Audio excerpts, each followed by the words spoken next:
ஜோதிடத்துல எதை தான் முக்கியமா பார்க்கணும், தசாபுத்திகள் பத்தி உங்களுடைய கருத்து? ஜோசியத்துல நிறைய வெரைட்டிஸ் இருக்கு. எல்லாத்தையும் ஒரு ஜோசியர் அப்ளை பண்ணணும்னு அவசியம் இல்லை. தசாபுத்தினா ஜோசியம் தானா அப்படின்னா ஜோதிடத்தில் ஒரு பிரிவு தசாபுத்தி. இது வந்து மக்கள் சாதாரண பயன்படுத்துறது ராசி தான் அவங்களுக்கு தெரியுன்றதுனால அதுக்கு சொல்லக்கூடிய பலன்களை இவங்க பொதுவாக பயன்படுத்திக்கிட்டு இருக்கனால இது அதான் ஜோசியம். ராசி பலன்கள் ஜோசியத்தில் கிடையாது. மூணுமே வேற வேற வெரைட்டி. அப்ப மூணையுமே ஒரு ஜோசிக்காரர் கிளப் பண்ணி சொல்லணுன்ற அவசியம். இப்ப நீங்க தசாபுத்தின்னு கேட்கிறப்ப பொதுவாகவே மக்கள் பேசுறது ஒரே ஒரு தசாபுத்தி தான் பேசுறாங்க. மொத்தம் சவாலாவே சொல்றேன், 20 வருஷம் ஏன் சுக்கர தசைக்கு வந்துச்சுன்னு எந்த ஜோசிக்காரருக்கு தெரியாது. சும்மா மனப்பாடம் பண்ணிட்டு உருட்டிக்கிட்டு இருக்காங்க. ஓகேங்களா, நான் சவாலாவே கொடுக்குறேன். நீங்க எவ்வளவு வேணாலும் என்கிட்ட போயிட்டு கேட்டுங்க. யாருக்கு சூரிய தசை நடந்தாலும் அவருக்கு வந்து தொழில் ஆரம்பிக்கக்கூடிய யோகம், குடும்பத்துல ஒரு தேவையில்லாத இழப்புகள், பெரிய பெரிய பயணங்கள் அதெல்லாம் செய்வாங்க, அரசியலுக்குள்ள போவாங்க. எத்தனை ஆண்டுகள் இருக்கும் சார்? இது வந்து ஒரு 6 வருஷம் இருக்கும். சரிங்களா, இது வந்து மாறிக்கிட்டே இருக்கும். நீங்க வந்து இந்த ஆண்டெல்லாம் நீங்க வந்து அடுத்து உங்களுக்கு செவ்வாய் திசை என்ன செய்யும் அப்படின்னா, செவ்வாய் திசை வந்து பொதுவாக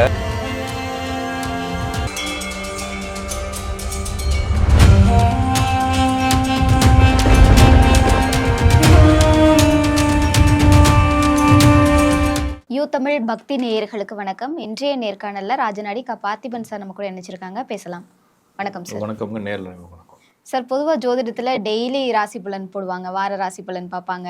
அதையும் தாண்டி ஜோதிடர்கள் கிட்ட போயிட்டு என்னுடைய ராசிக்கு எப்படி இருக்குது, கிரகநிலைகள் எப்படி இருக்குன்றதை தாண்டி தசாபுத்திகள் வந்து உங்களுக்கு கரெக்டாக இருந்தால் தான் பலன்களை துல்லியமாக சொல்ல முடியும் அப்படின்னு சொல்கிறாங்க. ஸோ ஜோதிடத்தில் எதை தான் முக்கியமாக பார்க்கணும், தசாபுத்திகள் பற்றி உங்களுடைய கருத்து என்ன சார்? ஜோதிடம் அப்படிங்கிறது பல்வேறு காரணி. இப்போ ஃபுட்டு இருக்குது. உங்கள் பாட்டி ஒரு ஃபுட்டு செஞ்சுருப்பாங்க, உங்கள் அம்மா ஒரு ஃபுட்டு செஞ்சுருப்பாங்க, நீங்கள் ஒரு ஃபுட்டு செஞ்சுருப்பீங்க. இது வந்து நம்மளுடைய காலத்தின் அடிப்படையில் நம்ம கற்றுக்கிட்டு வருது. சொசைட்டிக்கு தகுந்த மாதிரி நம்மளும் நிறைய இடங்களை அப்டேட் பண்ணிக்கிறது. இது மாதிரி தான். இது மாதிரி எல்லா துறைகள்லையுமே அப்டேஷன் அப்படின்றது. அது மட்டும் இல்லாமல் நான் பயன்படுத்த மட்டும் இல்லாமல் எனக்குன்னு ஒரு தனித்துவம் இருக்குது. ஒவ்வொருத்தவங்களுக்கும் ஒரு யூனிக்னஸ் இருக்கிறப்ப அவங்கவுங்களுக்கு புரிஞ்ச விஷயங்களை அப்டேட் பண்ணி புரிஞ்சுக்குவாங்க. அப்போ எல்லா விஷயத்தையுமே இப்போ ஒரு கிச்சனில் இருக்குது. பொங்கல் வைக்கிறதுக்கு மசாலுக்கு சல்லாம் போடணுமா என்ன? கிடையாது, போட வேண்டியது. வீட்டில் தான் சாதா சமையல் ரூம்ல போட வேண்டியதானே, இல்லைங்களா? அப்போ அது மாதிரி ஜோசியத்தில் நிறைய வெரைட்டிஸ் இருக்கு. எல்லாத்தையும் ஒரு ஜோசியர் அப்ளை பண்ணணும்னு அவசியம் இல்லை. அப்போ ஒவ்வொன்றுக்கும் ஒவ்வொரு யூனிக்னஸ் இருக்கு. ஒவ்வொரு விஷயம். ஏடிஎம் இருக்கு, ஆட்டோமேட்டிக் டிரான்ஸ்மிஷன் இருக்குன்னா அது கிளச் இல்லை, கிளச் இருக்க வண்டிக்கு கியர் இருக்கும். அப்படின்றப்ப ஒவ்வொன்றும் தனித்துவமானதுன்றப்ப இந்த ஜோதிடம் அப்படிங்கிறது எல்லாத்தையும் கிளப் பண்ணி நம்ம ஜோசியம்னு பார்க்குறோம். ஏன்னா நீங்கள் என்ன பார்க்குறீங்கன்னா, ஒரு ஜோசியர் அப்படின்னு பார்க்குறப்ப எல்லா ஜோசியருக்கும் உங்களுக்கு ஜோசியருக்குள்ள இருக்கிற வேறுபாடுகள் யாருக்கும் தெரியாது. அப்போ அவர் ஜோசியராக பார்க்குறீங்க, அவர் சொல்லக்கூடிய வார்த்தைகள் இவர் ஒன்று சொல்கிறாரு, இவர் ஒன்று சொல்கிறாரு. அப்போ ரெண்டுமே ஜோசியம் தான். அப்படிங்கிறப்ப ஒருத்தர்கிட்ட ஜாதகம் பார்க்க போகிற, என்கிட்ட ஜாதகம் பார்க்க வரவங்க தசாபுத்திகளை சொல்லுங்கள், தசாபுத்திகள் தேவையில்லை அப்படின்னா அது எப்படி ஜோசியம்னா தசாபுத்தி இல்லாமல் எப்படி ஜோசியம் அவங்களுக்கு தெரியல. அப்போ என்னன்னா, ஜோசியம் அப்படிங்கிறதுக்கும் தசாபுத்தினா ஜோசியம் தானா அப்படின்னா ஜோதிடத்தில் ஒரு பிரிவு தசாபுத்தி. நான் சொல்றது புரிஞ்சுட்டிங்களா? அது பார்க்கணும்னு அவசியம் இல்லை, அதையும் ஒரு சிலர் பார்க்குறாங்க. அப்போ ஜாதகத்தில் நம்ம பல்வேறு காரணிகள் அடிப்படையில் பார்க்குறோம். இப்போ நீங்கள் சொன்னது லக்னம்னு ஒன்று சொன்னாங்க, லக்னம்னு சொல்லுவாங்க. ராசியை வச்சு ஜோசியம் பார்க்கக்கூடிய விஷயங்கள் எந்த ஜோசியத்துலையும் இல்லை. இது வந்து மக்கள் சாதாரணமாக பயன்படுத்துறது ராசி தான் அவங்களுக்கு தெரியுன்றதுனால அதுக்கு சொல்லக்கூடிய பலன்களை இவங்க பொதுவாக பயன்படுத்திக்கிட்டு இருக்கனால இது அதான் ஜோசியம். ராசி பலன்கள் ஜோசியத்தில் கிடையாது. லக்ன ரீதியான பலன்கள் அப்படிங்கிறதுக்கு பொது பலன்களில் ராசிக்கு, கரணத்துக்கு, திதிக்கு, யோகத்துக்கு, நட்சத்திரங்களுக்கு தனித்தனி பலன் இருக்குது. அது வந்து பொதுவான பலன். இந்த நட்சத்திரத்தில் பிறந்தவனுடைய சிந்தனைகள் எப்படி இருக்கும் அப்படின்னு சொல்றது பொது பலன். அது வந்து வாழ்க்கை குறிக்காது. இப்போ நான் ஒரு சுவாதி நட்சத்திரத்தில் இருக்கிறேன் அப்படின்னா நீங்கள் இப்படி தான் இருப்பீங்க, நீங்கள் இந்த தொழில் தான் பண்ணுவீங்க, நீங்கள் இந்த விஷயத்தை தான் செய்வீங்கன்னு யாருனாலையும் அறுதிட்டு கூட நான் இப்படி ஒரு சிந்தனையில் இருப்பேன், நான் இப்படி பிஹேவ் பண்ணுவேன் அப்படின்றது என்னுடைய ஒரு ஆட்டிடியூடையோ அல்லது என்னுடைய மைண்ட் செட்டையோ சொல்லலாம். ஆனால் அது வந்து மாறிக்கிட்டே இருக்கும். என்னுடைய மைண்ட் செட் அப்படிங்கிறது ஒரிஜினலாக உங்களுக்கு தெரியாது, இல்லைங்களா? ஆனால் ஜாதகத்தில் பார்க்குறதுக்கு லக்ன பலன் அப்படின்றது ஸ்தான பலன்னு சொல்கிறாங்க. அப்போ ஒரு ஸ்தானம் எப்படி இருக்குது, அப்போ ஒரு மனிதன், அப்போ ஒரு குருவிக்காரங்க இது கிளி ஜோசியிட்ட போகிறாங்க. கிளி ஜோசியிட்ட போனால் ஒரு கிளி ஏதோ ஒரு கார்டு எடுத்து கொடுக்குது. ஏன்னா அவரை பற்றி பேசணும், அவருக்கு என்ன பிரச்சனை இருக்குது, இல்லைனா அவருக்கு என்ன நடக்க போகுது, என்ன நல்லதுன்னு தெரிஞ்சுக்கிறது கார்டு எடுத்து கொடுக்குது. அதுபோல் ஜாதகத்தில் அவருக்கு என்ன பேசுறது அப்படின்னு சொல்லி கேட்கறதுக்கு நிறைய வெரைட்டி ஆஃப் கொஸ்டின்ஸ் இருக்குது. அது என்னன்னா என்ன பண்ணுவாங்கன்னா, லக்ன ரீதியாக இது ஒரு ஸ்தான பலன்.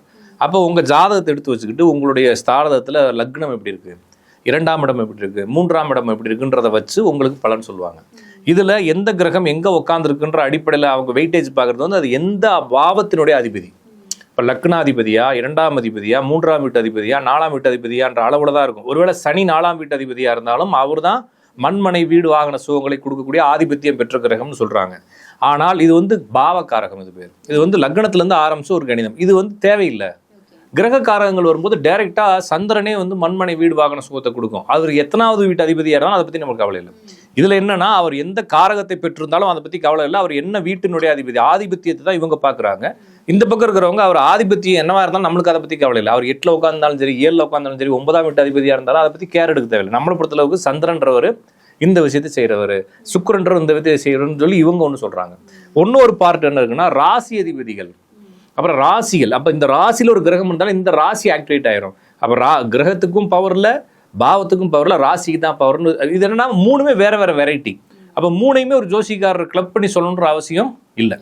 அவருக்கு புரிஞ்ச மாதிரி அவர் சொல்லுவார். இவர் அப்ப ஜோசியம் பார்க்க வரவங்க அவர் சொன்னாரே சார் நீங்க சொல்லல அப்படின்னா நீங்க அவர்கிட்ட தான் போய் கேட்கணுன்றது. அப்ப என்ன, இதே போலவே இப்போ ஒரு ஜாதகத்தை பார்க்குறப்ப இவருக்கு என்னென்ன நடக்கும், இவர் வாழ்க்கையில எதை கடந்து வருவார், இவருக்கு என்னென்ன மாதிரி கிரக அமைப்புகள் இருக்கு, இவருடைய வாழ்க்கையில ஏற்ற இறக்கங்கள் என்ன இருக்கு, இவருக்கு கல்யாண வாழ்க்கை பிரச்சனை இருக்கா, இதெல்லாம் சொல்றதுக்கு ஜாதகத்தில் இருக்கக்கூடிய ஸ்தான பலம், திருக்கு பலம், திக் பலம், நைசர்கிக பலம், கால பலம், இந்த மாதிரி நிறைய பலங்களை எடுத்துக்கிட்டு வெயிட் பார்த்து இவருக்கு இப்படி நடக்கும், இந்த பாவம் கெட்டு போச்சு, இந்த கிரகம் கெட்டு போச்சு, இந்த கிரகம் இதோட சேர்ந்துருச்சு, இந்த கிரகம் பவர் ஆயிடுச்சு, அதனால உங்களுக்கு இதெல்லாம் நடக்கும்னு சொல்றது வந்து ஜாதக பலன் சொல்றாங்க.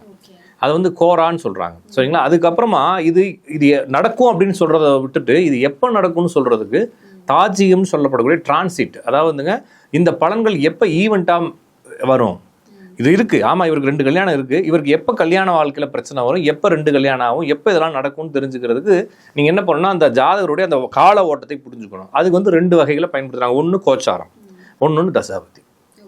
கோச்சாரம்ங்கிறது வந்து இன்னைக்கு கிரக நிலைகள் எங்க இருக்கு, நாளைக்கு கிரக நிலைகள் எங்க இருக்கும், நேத்து எங்க இருந்துச்சு, அப்படி நேத்து இருக்கக்கூடிய கிரகங்கள் இந்த ஜாதகத்தை எப்படி இயக்குச்சு, இன்றைய கிரக நிலைகள் இந்த ஜாதகத்தை என்ன பண்ணிக்கிட்டு இருக்கு, இந்த கிரக நிலைகள் நாளைக்கு இவருடைய ஜாதகத்தில் என்னென்ன பண்ணும் அப்படின்னு தெரிஞ்சுக்கிறது கோச்சாரம். இந்த கோச்சாரத்தை ஜோசிக்காரங்க ராசி பலனா பார்க்குறவங்க ராசிக்கு 8க்கு வந்துருச்சு, ராசிக்கு 9க்கு வந்துருச்சுன்னு சொல்றது நான் சொல்லலை.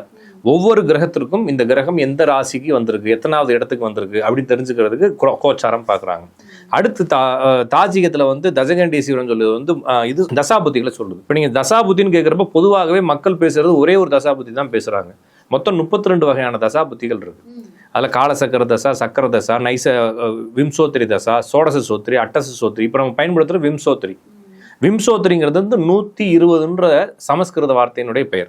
120ன்னு சொல்கிறோம் இல்லைங்களா, அந்த 120 சமஸ்கிருதத்தில் விம்சோத்திரி அப்படின்னு எழுதுவாங்க. அப்போ விம்சோத்திரி, அட்டச சோத்திரி, சோடச சோத்திரின்னு சொல்லிட்டு மொத்தம் வந்து 32 வகையான தசாக்கள் இருக்குது. அந்த 32 வகையான தசாக்கள் நீங்கள் தேடி கண்டுபிடிக்க முடியாது. அப்படி உங்களுக்கு தெரிஞ்சுக்கணும்னா என்னுடைய புக்கு ராஜநாடின்னு ஒரு புக் இருக்குது. அதில் பார்த்தீங்கன்னா அந்த பேர்களோட எல்லாமே போட்டிருப்பேன், தசாபுத்திகள் எப்படி கிரியேட் ஆச்சுன்னு போட்டிருப்பேன். அப்போ இத்தனை தசாபுத்திகள் இருந்தாலும் நம்ம ஏன் இந்த விம்சோத்திரியை மட்டும் மக்கள் பயன்படுத்துகிறாங்க அப்படின்னா, அது எளிதானது, ரொம்ப ஈஸியானது. அது எதன் அடிப்படையில், நட்சத்திரம் நம்ம என்ன நட்சத்திரத்தில் பிறந்திருக்கோமோ அந்த நட்சத்திர அதிபதியே தசா ஆரம்பிச்சிருவாரு. வேற ஒன்றும் இல்லை. இப்போ நான் என்ன பண்ணாலும், நான் எந்த இடத்துல பிறக்கிறேன், இப்போ நான் ஒரு அஸ்வினி நட்சத்திரத்தில் பிறக்கிறேன், என்னுடைய நட்சத்திரம் அஸ்வினி நட்சத்திரம். அப்போ அஸ்வினி நட்சத்திரத்தினுடைய அதிபதி கேது. அப்போ நீங்கள் கேது தசையில் இப்போ ஆரம்பிச்சிட்டீங்க. அப்போ இது ஒரு சர்க்கிள் மாதிரி நீங்கள் எந்த இடத்துல ஆரம்பிச்சிருக்கீங்க உங்கள் வாழ்க்கைன்னு சொல்கிறது தான். அடுத்த அந்த இடத்துல ஆரம்பிச்சதுலேருந்து நீங்கள் கேது தசையில் எத்தனாவது வருஷத்தில் ஆரம்பிச்சிங்கன்னு சொல்லி உங்களுடைய அந்த கேதுனுடைய நட்சத்திரத்தில் அந்த சந்திரன் எத்தனை டிகிரியில் போகிறதுன்ற வச்சு கனெக்ட் பண்ணிடுவாங்க. அதுலேருந்து அடுத்த தசை, அதுலேருந்து அடுத்த தசைன்னு போட்டு இது வந்து ஒரு சர்க்கிள். இது நீங்கள் கூகுள் பண்ணாலே ஈஸியாக வந்துடும்.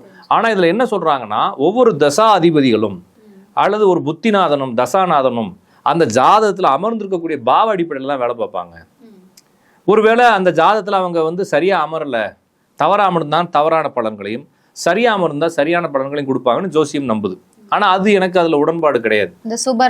ஆமாம், சுபர் மட்டும் இல்லைங்க, சுபஸ்தானம் இருக்கு இல்லைங்களா, அவர் வந்து 7ஆம் அதிபதியா 8ஆம் அதிபதியா 6ஆம் அதிபதியா 8ஐ பார்க்குறாரா 8 கூடனோட சேர்ந்துருக்கிறாரான்னு சொல்லி நிறைய கால்குலேஷன் பண்ணி இந்த தசாபுத்திகள் என்ன செய்யுன்றதை சொல்லுவாங்க.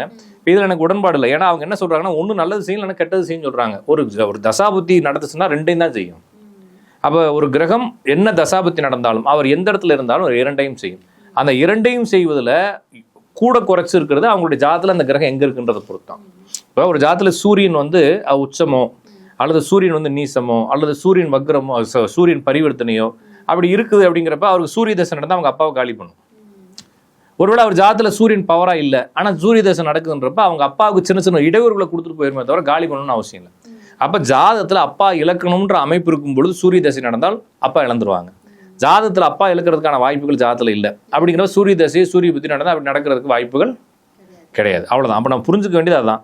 இதில் நிறைய இடங்களில் வந்து சூரியன் தசை நடக்கும்போது அப்பாவுக்கு ரெண்டு உறவுகள் ஏற்படும். அப்போ அப்பாவுடைய பையன் ஜாதத்தில் என்ன இருக்கணும், அப்பாவுக்கு 2 உறவுன்னு இருந்தால் தானே நடக்கும்.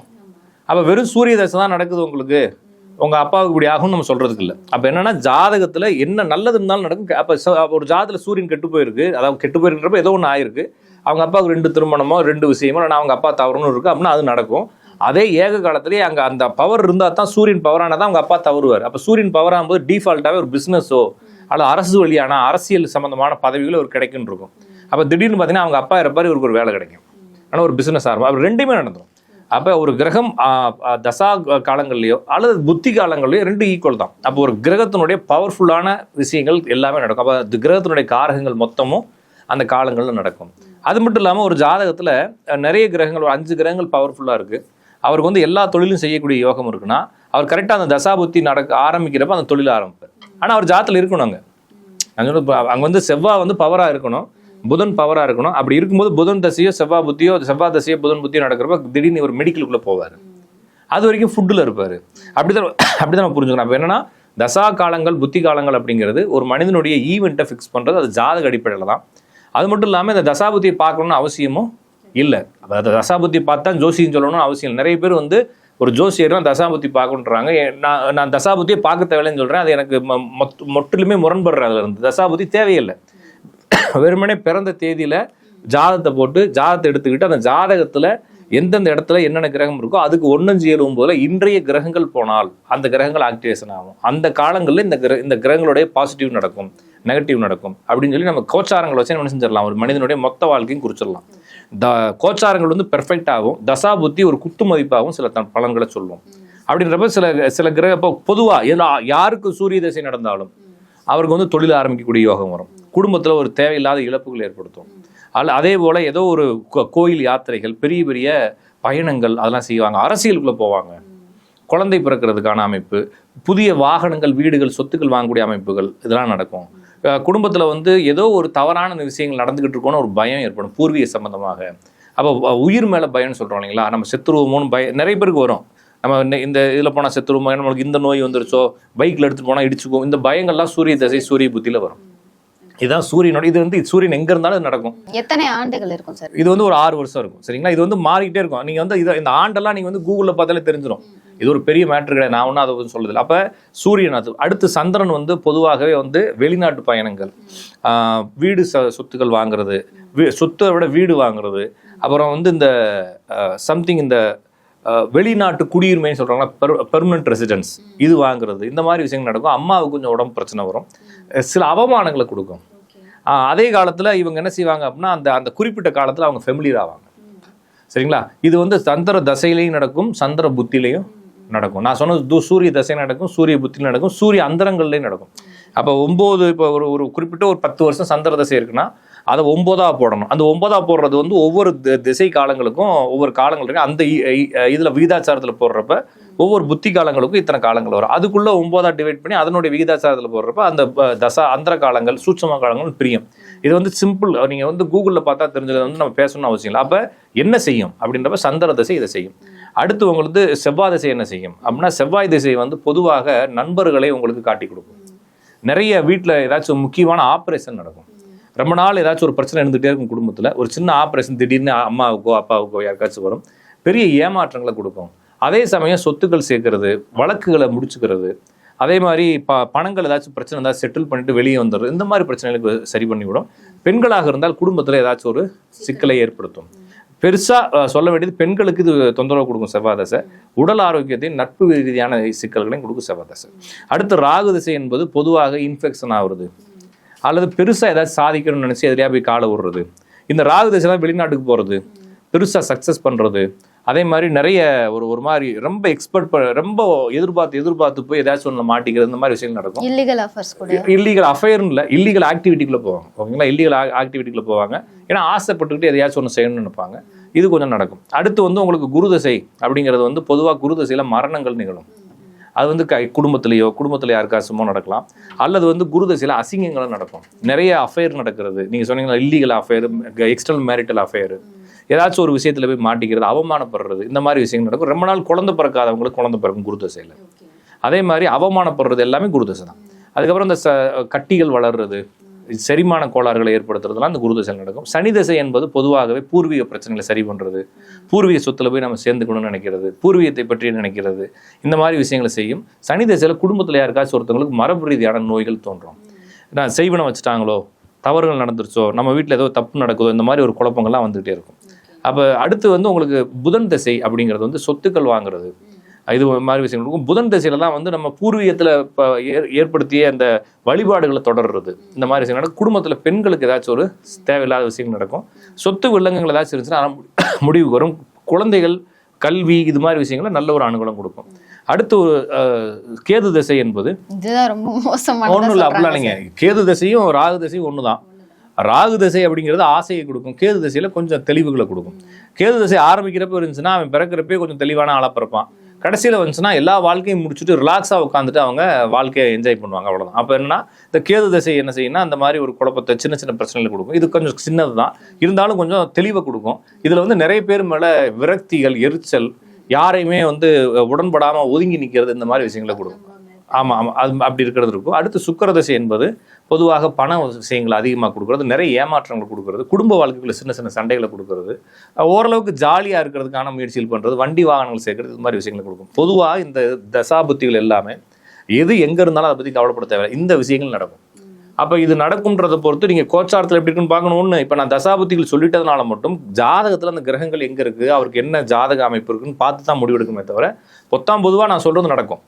ஆனால் இது வந்து பெர்ஃபெக்டாக என்ன மாதிரி நடக்கும் அப்படிங்கிறது ஜாதகத்தை நீங்கள் பார்த்து தான் அனலைஸ் பண்ணணும். அப்போ தசாபுத்திகள் என்பது நான் சொல்கிறது மாதிரி இது ஒரு தசாபுத்தி தான். ஆனால் பொதுவாக நிறைய ஜோசிக்காரங்க காலசக்கர தசைன்னு ஒன்று பார்ப்பாங்க.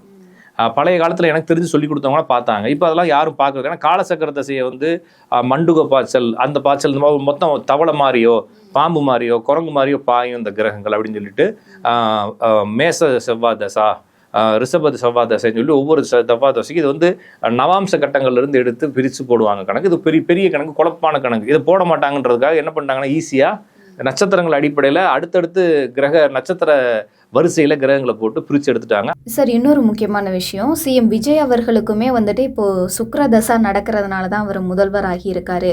அவருக்கு அந்த சுக்ரதசா தான் சாதகமாக இருக்குது.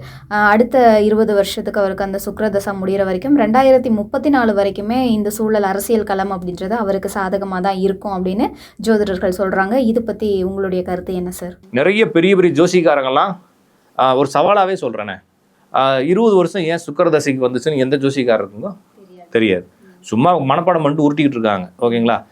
இந்த கிரகத்துக்கு இத்தனை வருஷம்னு ஏன் வந்துச்சு யாருக்கும் தெரியாது. நான் சவாலாகவே கொடுக்குறேன், நீங்கள் எவ்வளோ வேணாலும் என்கிட்ட போட்டு கேட்டுங்க, யாருக்கும் இது ஏன் வந்துச்சுன்னு தெரியாது.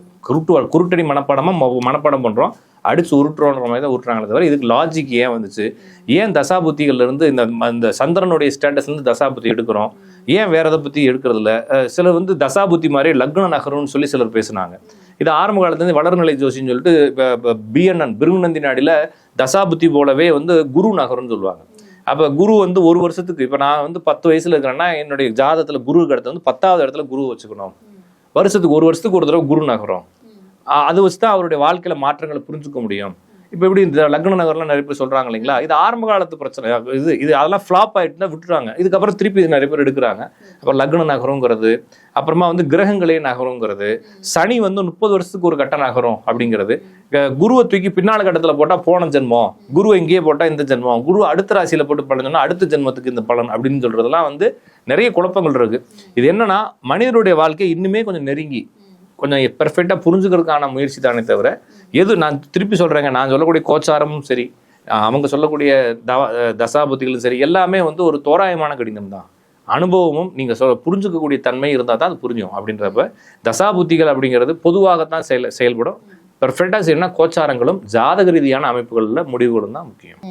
ஓகே சார், இப்போ இன்னும் ஒரு சில ஜோதிடத்தில் வச்சு அவங்களுக்கு பிறந்த தேதியே தெரியல, பிறந்த நேரமும் தெரியல, ஆனால் எனக்கு ஜாதகம் எழுதணும் அப்படின்னா கைரேகை வச்சு கண்டுபிடிக்கிறாங்க.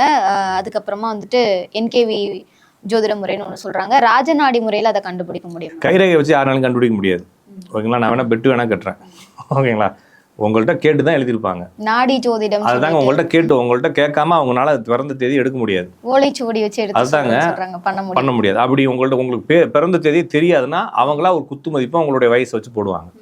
நீங்கள் நான் ஒரு வீட்டில் வந்து தேதியை வச்சுட்டு எனக்கு தெரியாதுன்னு சொல்லி எந்த தகவலும் அவங்களுக்கு கொடுக்காம அவங்களால எடுக்க முடியாது. ஒன்னொன்று நீங்கள் இன்னொரு மெத்தடு சொன்னீங்க, அதில் கண்டிப்பாக முடியாது. அதில் அவங்க செய்கிறதே இல்லை. அவங்க என்ன செய்கிறாங்கன்னா, நீங்கள் போன டயத்துக்கு சோழி உருட்டி அதுக்கு ஒரு கட்டம் போட்டு அதுக்கு ஒரு பாட்டு எழுதி சொல்கிறாங்க. அவர் வந்து இருக்கிறப்ப செஞ்சார், இப்போ அதை செய்கிறதில்ல அவங்க. அது வந்து அந்த மெத்தடில் கண்டிப்பாக கண்டுபிடி. அதில் என்ன செய்வார் அப்படின்னா, ஜீவலக்கணம்னு ஒன்று சொல்லுவாங்க. ஜீவலக்கணம்னா என்னன்னா, இப்போ நம்ம எல்லாருமே லக்கணத்தை நம்ம மாற்றி போடுறாங்க. சிலருக்கு லக்னம் அப்படி வருமா அப்படி வரும். அவங்க என்ன செய்வாங்கன்னா, 4ஆம் இடத்து அதிபதி யாரு, 4ஆம் வீடு யாரு, 4ஆம் வீட்டில் யார் உட்காந்துருக்காங்கன்னு பொறுத்து உங்கள் அம்மா பேர் இதுவா, இல்லைன்னா உங்கள் அம்மா பேரை சொல்லுங்க அப்படின்னு கேட்குறாங்க. உங்கள் அம்மா பேர் வந்து இப்போ ஒரு வேளை உங்கள் அம்மா பேர் லட்சுமின்னு வைங்களேன். அப்போ 4ல் வந்து 4க்கு அதிபதியோ இல்லை 4ஆம் இடத்துலையோ அல்லது 4ஆம் இடத்து நட்சத்திரத்துலையோ ஏதோ ஒன்று சுக்கிரனுடைய தன்மை அங்கே இருந்துச்சுன்னா உங்கள் அம்மா பேர் லட்சுமி சரிதான். அப்போ உங்கள் 9ஆம் இடத்து அதிபதியை வச்சு உங்கள் அப்பா பேர் என்ன அப்படின்றத கேட்டு சரியாக இருந்தால் சரி, அப்படி இல்லாட்டினா ஒரு கட்டம் முன்னால் பின்னால் லக்கணத்தை போட்டு அவங்க பலன் சொல்லுவாங்க. ஆக மொத்தத்தில் லக்னத்தை நகர்த்தி போடுறதுக்கு ஒரு முயற்சி பண்ணுறாங்களே தவிர, நான் சொல்வது பிறந்த தேதியும் நேரமும் இல்லாமல் மீதி எதையும் அவங்களால யாருனாலையும் செய்ய முடியாது. ஒருவேளை அவங்க சொல்கிறாங்கன்னா ஹம்பக்கா பொய் சொல்கிறாங்கன்னு அர்த்தம். அப்போ அதை கண்டுபிடிக்க முடியாது. இது என்னன்னா, நான் இப்போ நேர திருத்தத்தை செய்கிறேன். இப்போ கேபி கிருஷ்ணமூர்த்தி பத்ததிக்குள்ளே போனீங்கன்னா நீங்கள் பிறந்த தேதியை கொடுத்தீங்கன்னா அவங்க என்ன செய்வாங்கன்னா அப்படியே போட மாட்டாங்க. தேதியை போட்டு நேரம் போட மாட்டாங்க. நேரம் வந்து என்னென்னா அவங்களுக்கு வந்து ஆளும் கிரகம்னு இருக்குங்க, ரூலிங் பிளானட்னு ஒன்று இருக்குது, ஆர்பின்னு ஒன்று இருக்குது. அதில் வந்து இன்றைய கிரகநாதன், இன்றைய நாள்நாதன், இன்னைக்கு என்ன நாள் அப்படின்னா ஒருவேளை இன்னைக்கு வெள்ளிக்கிழமைன்னு வச்சுக்கோங்களேன், சுக்கிரன். அடுத்து இந்த இன்றைய லக்னனுடைய ராசிநாதன், லக்னத்துடைய நட்சத்திரநாதன், சந்திரனுடைய ராசிநாதன், சந்திரனுடைய நட்சத்திரநாதனும் அவங்களுடைய ஜாதகத்துடைய லக்ன அதிபதி, லக்னத்தின் நின்ற நட்சத்திர அதிபதி, அதனுடைய உபபோ நட்சத்திர அதிபதி, சந்திரன் என்ற நட்சத்திர அதிபதி. இதுக்குள்ள ஏதாச்சும் இந்த 5 கிரகங்களும் சிங்க் ஆகணும். அப்படி சிங்க் ஆச்சுன்னா நீங்கள் சொன்ன நேரம் சரி. அப்படி இல்லாட்டினா என்ன செய்வாங்கன்னா ஒரு 5 நிமிஷம் முன்னால் 5 நிமிஷம் பின்னால் தள்ளி போட்டு அதை அட்ஜஸ்ட் பண்ணி இந்த ரெண்டும், அதாவது நீங்கள் வந்து கேட்கக்கூடிய நேரத்திற்கும் அந்த ஜாதகத்துக்கும் ஏதாச்சும் ஒரு பொருத்தம் இருக்கணும். அப்படி பொருத்தி அவங்க பலன் சொல்லுவாங்க. அதனால எந்த யூஸும் இல்லை. என்னுடைய மெத்தடில் நீங்கள் டைமே சொல்ல தேவையில்லை.